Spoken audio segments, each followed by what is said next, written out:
नमस्कार, आप देख रहे हैं एनडीटीवी राजस्थान। चुनावी चर्चा लेकर हाजिर हूं हर दिन की तरह मैं मनीष शर्मा। राजस्थान में बीजेपी की ओर से 184 और कांग्रेस के 156 कैंडिडेट्स का ऐलान हो चुका है और सियासी रण में मोटे तौर पर मुकाबला अब आमने सामने तय हो गया है। कांग्रेस अपनी गारंटी स्कीम्स के आसरे सरकार रिपीट के इरादे के साथ मैदान में उतर रही है, तो बीजेपी भ्रष्टाचार और अपराध के मुद्दे को लेकर जनता के बीच जा रही है। इस बीच खुद सीएम गहलोत ने अपनी 7 गारंटियों को प्रमुख चुनावी मुद्दा बता दिया है और इसे लेकर उन्होंने बीजेपी नेता और पूर्व सीएम वसुंधरा राजे को खुली चुनौती दे डाली कि वो इन गारंटी योजनाओं पर बहस करने उनके सामने आए।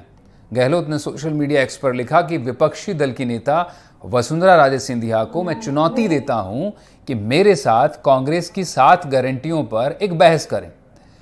तो अब बात यह है कि क्या ये सीएम की इस बहस की पेशकश के मायने क्या हैं, जनता ये सोच रही है। क्योंकि गहलोत जब भी कोई राजनीतिक बयान देते हैं तो आप और हमको पता है कि वो महज एक बयान नहीं होता, बल्कि उसमें कोई ना कोई सियासी जादूगरी या सियासी संदेश जरूर छिपा होता है। तो क्या गहलोत का ये बयान सिर्फ किसी सीमित राजनीतिक उद्देश्य के लिए है, या फिर वो वाकई बहस की चुनौती देकर उस चर्चा की ओर इशारा कर रहे हैं जो अमेरिका में राष्ट्रपति और गवर्नर के चुनाव में देखी जाती है, जहां 2 प्रमुख दलों के दावेदार सीधे जनता के बीच कैमरे के सामने बड़े मुद्दों पर, जनता से जुड़े मुद्दों पर सीधी बात करते हैं और इसके जरिए जनता उनकी बात सुनती है, उनके विचार सुनती है, उनकी रीति और नीतियां सुनती है। उसके आधार पर वो अपने भावी नुमाइंदे का, राज्य या फिर देश के नुमाइंदे का निर्धारण करती है। तो क्या गहलोत उसी मुद्दे की ओर इशारा कर रहे हैं, उसी चर्चा को हवा देना चाह रहे हैं जो एक प्रेसिडेंशियल फॉर्म ऑफ इलेक्शन में देखने को मिलती है, जहां 2 बड़े चेहरे पार्टियों के आमने सामने जनता के सामने आकर बड़े मुद्दों को, सीधा जनता से जुड़े मुद्दे या उस राज्य या उस देश के मुद्दों पर सवाल जवाब करते हैं और तमाम जनता उनके इन जवाबों को देखती है, अपनी प्रतिक्रिया जाहिर करती है। उसके हिसाब से नेताओं को भी फीडबैक मिलता है और जनता की बात भी, नेताओं की बात जनता तक सीधे पहुंचती है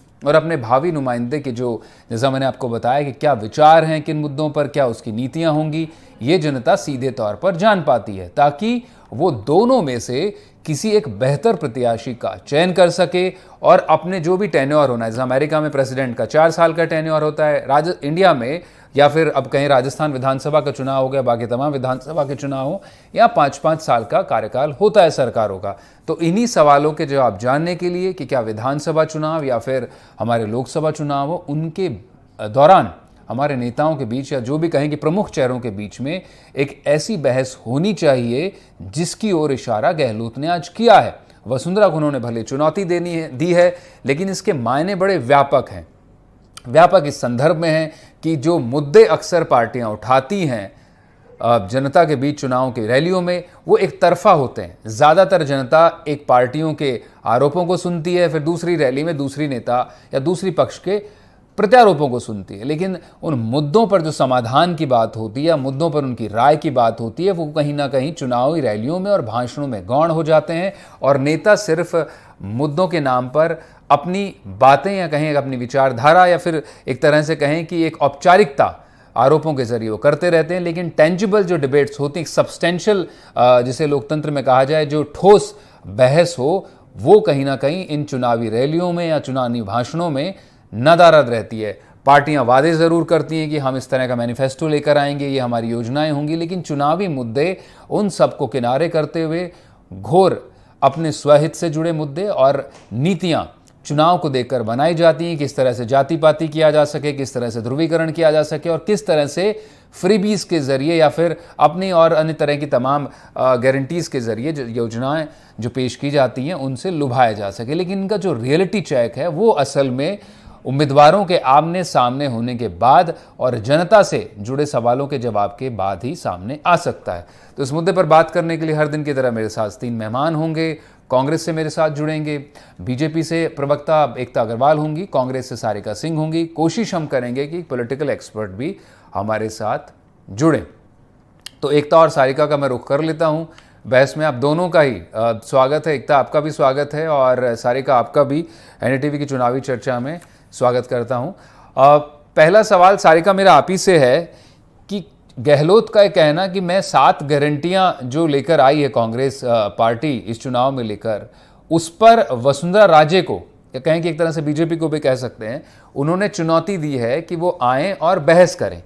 क्या मायने हैं? सीएम अब खुद उन्हें विपक्ष की नेता मान रहे हैं। एक तो इस तरह से जो हम समझ पाए उनके बयान के, वसुंधरा राजे को उन्होंने विपक्षी दल का नेता बनाया, भले ही भाजपा उनको चेहरा नहीं बना रही है। क्या उनके सियासी संदेश है गहलोत का उनके इस बयान के? देखिए, सबसे पहले तो आपका बहुत बहुत धन्यवाद मुझे इस डिबेट में बुलाने के लिए।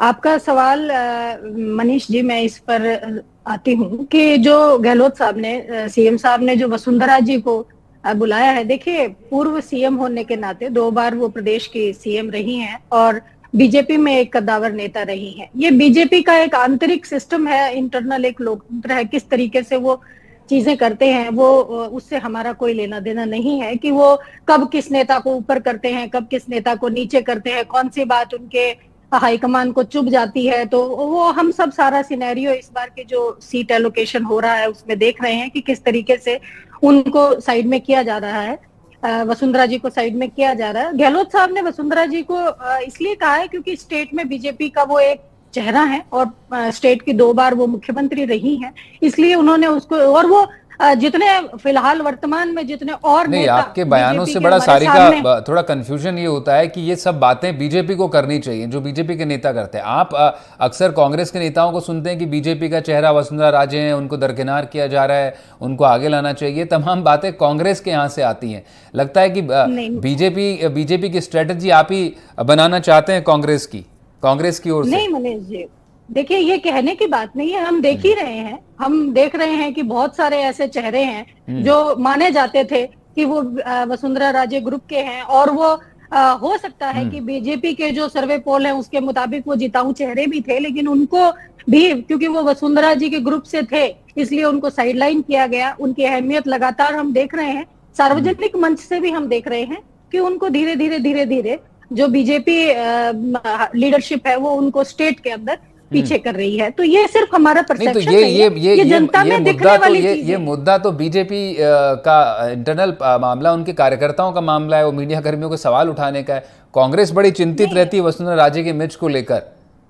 ये ठीक है, आप सवाल का जवाब दीजिए कि जो गहलोत के बयान, जो गहलोत आपने कहा कि सीएम साहब ने वसुंधरा जी को चैलेंज किया है, मैं उसी पर आती हूँ क्योंकि बीजेपी में वो दिखता एक चेहरा है, 2 बार मुख्यमंत्री रही है और जितने आज की तारीख में जो सो कॉल्ड मुख्यमंत्री बीजेपी के बने घूमते हैं उनमें वो सिंसियर नेता लगती हैं, इसलिए सीएम साहब ने और पढ़ी लिखी और आपको लगती है अगली मुख्यमंत्री वो बन जाए? आपको ये भी लगती है अगली मुख्यमंत्री वो बन जाए कि मुख्यमंत्री का वो चेहरा है बीजेपी की ओर से? जी मैं सुन नहीं पाई आपको। नहीं, आप ये बोल रहे हैं कि बीजेपी की ओर से वो सिंसियर चेहरा है सीएम का, इतना आप चिंता करते हैं तो आप ये भी चाहते होंगे कि वसुंधरा राजे अगले चुनाव में मुख्यमंत्री बन जाएं? नहीं, मैंने ये नहीं कहा कि वो सीएम का सिंसियर चेहरा है। मैंने ये कहा है कि जो इतने सारे आजकल बीजेपी के अंदर बहुत सारे नेता 5-7 लोगों को साथ किया, फॉर्च्यूनर गाड़ी में घूम रहे हैं, पता लगता है कि ये सीएम चेहरा है। उन सब अगर हम सो कॉल्ड सीएम चेहरों को देखें तो ये एक पढ़ी लिखी और 2 बार की क्योंकि मुख्यमंत्री हमारी स्टेट की रही है तो निश्चित रूप से इनको एक सिंसियर नेता के रूप में आपको लगता है कि वसुंधरा चुनौती दे सकती है गहलोत को? आप उस बात का जवाब नहीं दे रही कि गहलोत के इस बयान के मायने हैं क्या? वो जो ये बात रख रहे हैं कि मैं बहस की चुनौती देना, वो किसकी ओर इशारा कर रहे हैं? क्या वो एक फॉर्म ऑफ जो प्रेसिडेंशियल डिबेट में देखने को मिलता है कि 2 नेता हैं आमने सामने बात करें, उसकी ओर है, या फिर वो चाह रहे हैं कि मैं तो आप भले ही बीजेपी नेता माने ना माने, मैं तो मानकर चल रहा हूं कि आपकी नेता वसुंधरा राजे ही है? इस पर मैं आपसे जवाब चाह रहा हूं। देखिए, हाँ, मैं मनीष जी इसी विषय पर आ रही हूँ कि देखिए जो हम पिछले बहुत सारे चुनावों में देखते हैं कि बीजेपी की जो स्ट्रेटेजी रही है वो हमेशा कभी भी किसी भी चुनाव में किसी भी राज्य में ना ही वो सेंटर के किसी इलेक्शन के अंदर विकास की बात नहीं करती। सिर्फ विकास के नाम पर वो विकास हो रहा है, हम विकास करेंगे, सबका साथ सबका विकास, सिर्फ ये नारा है, बाकी वो विकास की कभी बातें नहीं करते हैं। और जब जैसे जैसे चुनाव पास में आता है तो वो पूरा का पूरा अपना चुनाव जो है वो एक सेंटर में धर्म के मुद्दे को लेकर के लड़ते हैं। तो हमारे जो गहलोत साहब ने कहा है कि पिछले 5 साल में जो राजस्थान के अंदर अभूतपूर्व काम हुए हैं, जनहितकारी काम हुए हैं, चाहे वो 25 लाख का स्वास्थ्य बीमा है, चाहे 1000 इंदिरा रसोई उन्होंने खोली है, चाहे 500 रुपए में सिलेंडर की बात है, चाहे 2500 इंग्लिश मीडियम उन्होंने विद्यालय खोले हैं, बहुत सारे ऐसे जनहित के काम, हमारी ओपीएस जो उन्होंने लागू की है दोबारा से, और जो अभी फिलहाल कल ही जो 7 गारंटी जो 7 नवंबर से एक राजस्थान के अंदर एक पूरा हम लोग लॉन्च करने वाले हैं। तो जो जितना काम हुआ है ये निश्चित रूप से अब वो जमाना चला गया है। ठीक है, बहुत ठीक है बीते सारिका, समय की बात हो गई है कि एकता भी आप एक धर्म को मुद्दा बनाकर लोगों को आपस में लड़वा कर बैर फैला करके वैमनस्य फैला करके सिर्फ वोट ले लें, क्योंकि एक स्टेट की एक जनहितकारी सरकार की ये ड्यूटी बनती है कि वो ठीक है, ठीक है। जनता के हम हित बीजेपी की का काम प्रवक्ता करे। भी उनसे भी जान आप लेते हैं। बनाएं बीजेपी की मंदिर, प्रवक्ता भी मंदिर आप एकता, बनाएं। सारिका हमने बने भी रहे, काफी वक्त ले लिया आपने शुरुआत में। एकता का भी रुख कर रहे थे। एकता, जिन सात गारंटियों का जिक्र कर रहे हैं अशोक गहलोत और जिस बहस के लिए वो राज्य को इनवाइट करना चाह रहे हैं और चुनौती दे रहे हैं, आप भेजेंगे राज्य को गहलोत के सामने इन गारंटी स्कीम्स पर बात करने के लिए? देखिए, पहले तो मैं कहना चाहूंगी कि जिस गहलोत सरकार की खुद की ही वारंटी नहीं है तो वो किस बात की गारंटी देंगे। और हम वसुंधरा राजे जी तो हमारे राष्ट्रीय उपाध्यक्ष और बहुत कद्दावर नेता हैं हमारे भारतीय जनता पार्टी की।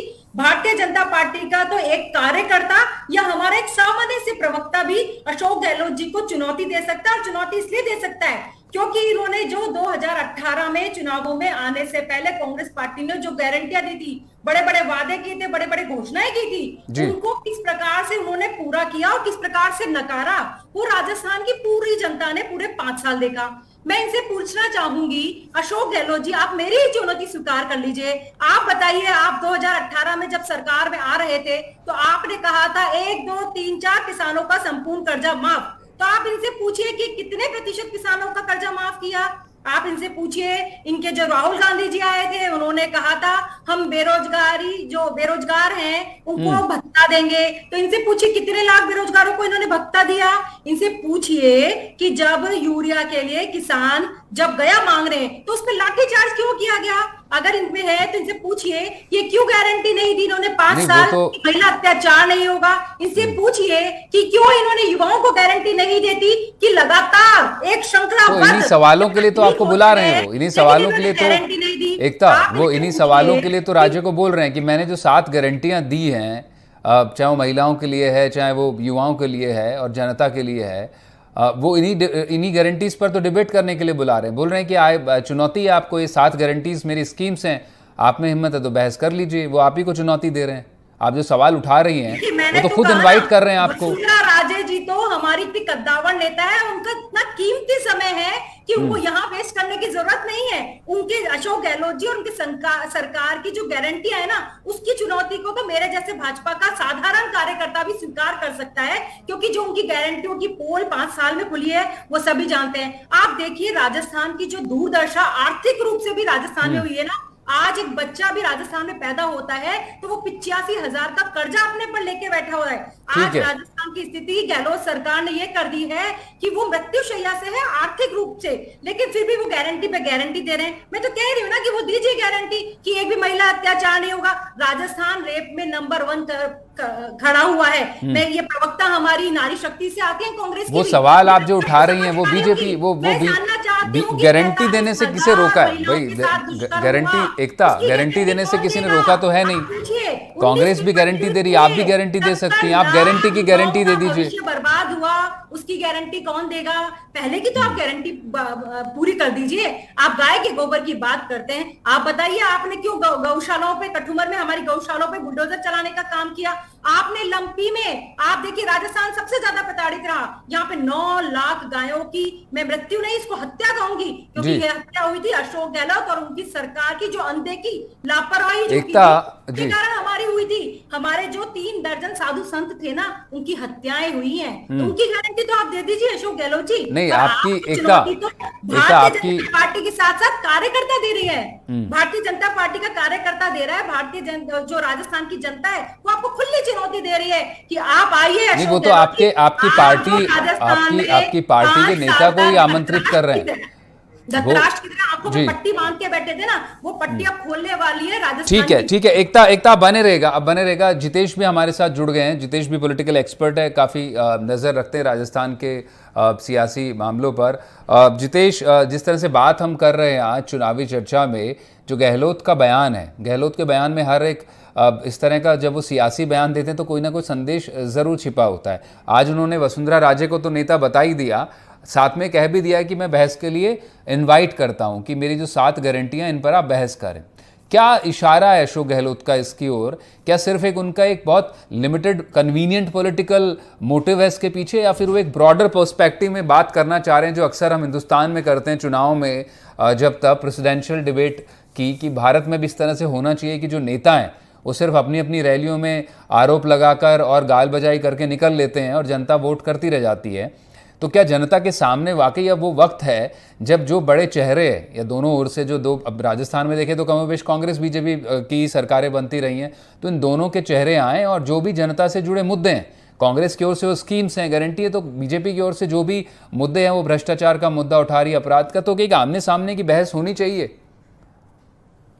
देखिए, जो प्रेसिडेंशियल डिबेट की आप बात कर रहे हैं वो भारत में वर्तमान परिस्थिति में संभव नहीं है, क्योंकि भारत की जनसंख्या इतनी है कि आप उस तरह की डिबेट नहीं कर सकते।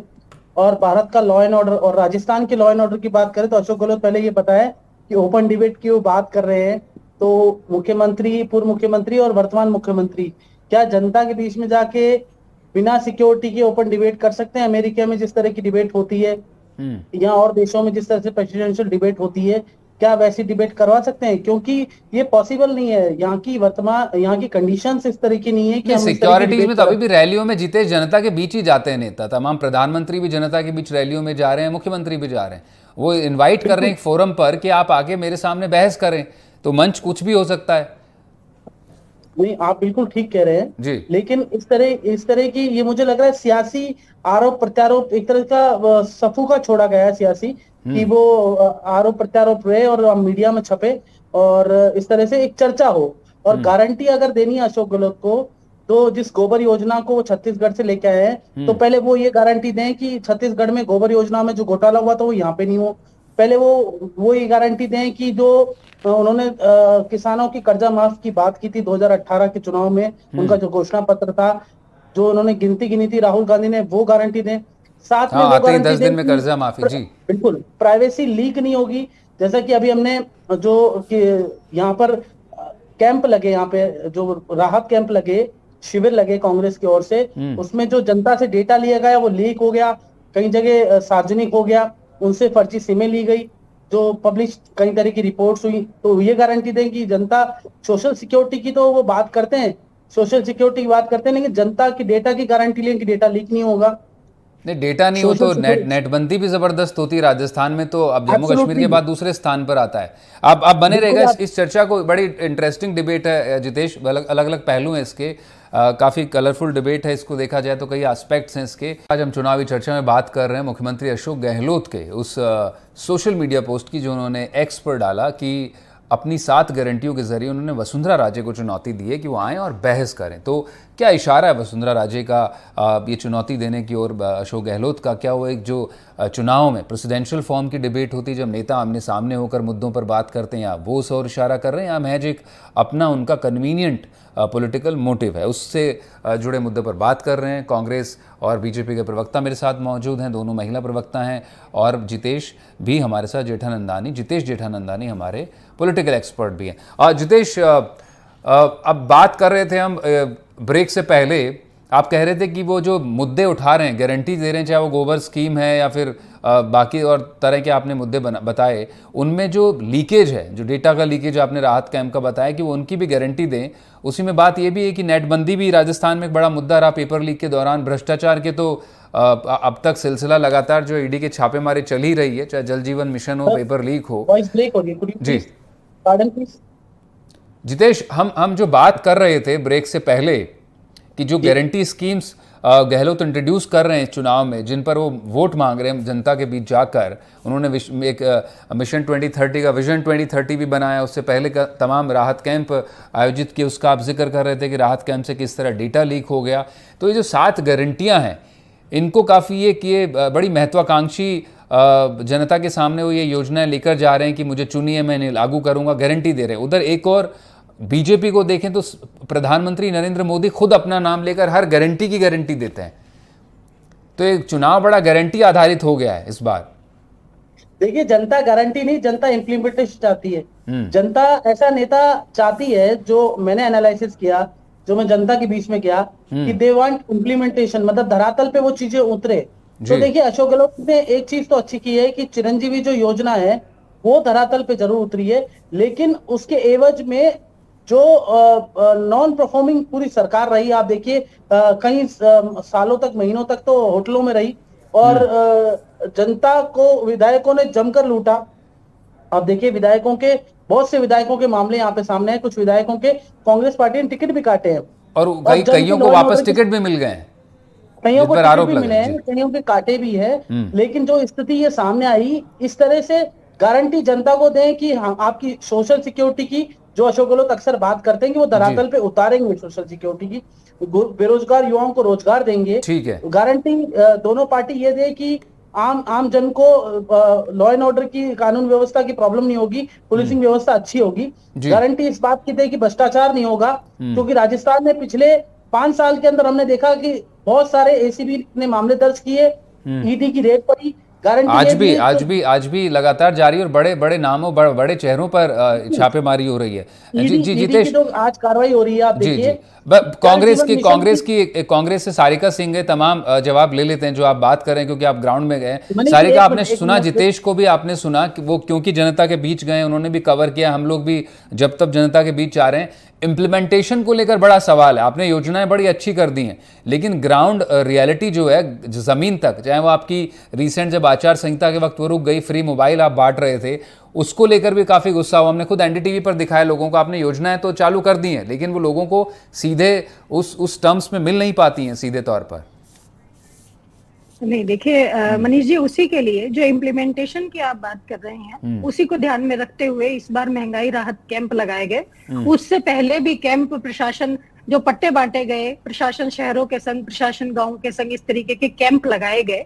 और जो राजीव गांधी प्रेरक जो नियुक्त किए गए हैं, वो भी इसीलिए किए गए हैं कि लोगों को जो सरकार की जनहितकारी योजनाएं हैं उसके बारे में जानकारी हो। आप बिल्कुल सही कह रहे हैं कि गवर्नमेंट ऊपर से अपनी अच्छी से अच्छी नीतियां बनाते हैं, लेकिन ज्ञान के अभाव में, वही तो है, गारंटीज आप 7 या 70 दे दीजिए, 700 दे दीजिए, जब तक इम्प्लीमेंटेशन नहीं होगा। उसके लिए इस बार तो असली बहस तो गहलोत को गारंटी के इम्प्लीमेंटेशन को लेकर करनी चाहिए, उसका रियलिटी चेक होना चाहिए। संगठन के लोग हैं जी, वो भी जा रहे हैं और लोगों को पूरी जानकारी, आप देख रहे होंगे महंगाई राहत कैंप में लोगों ने जो हमारी गवर्नमेंट की जो नीतियां थी उनमें फायदा लेने के लिए बहुत बड़ी संख्या में लोगों ने अपने रजिस्ट्रेशन। नहीं, जाहिर तौर पर कुछ योजनाएं हैं जिनका सीधा लाभ पहुंचा है, लेकिन ऐसी काफी योजनाएं हैं भी अभी भी सारिका जिनका फायदा पहुंचना बाकी है।